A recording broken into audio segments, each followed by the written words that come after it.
No lawsuits, but plenty of frustration from Ontario patients who say their family doctors have dropped them after they've gone for urgent care elsewhere. It's a process known as de-rostering.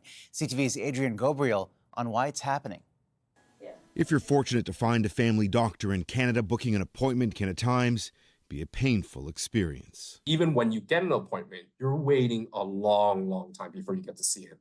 Some left resorting to walk-in clinics in a pinch, resulting in patients being warned that they could be de-rostered by their family doctor. So that took me aback. In Ontario, doctors are paid based on the number of people on their roster, regardless of the number of visits. When a patient receives care from someone other than their family physician, like at a walk-in clinic, the province charges the family doctor a fee, and they have to foot the bill for their patient going elsewhere. It seemed like it could possibly be heart failure. My legs were swelling out. I was having emergent issues.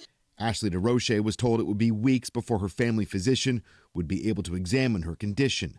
Then she ran into her doctor at an after-hours clinic where DeRoche was desperate to receive care. She claims he delivered a clear warning. If I were to go to the clinic again, that he would release me as a patient.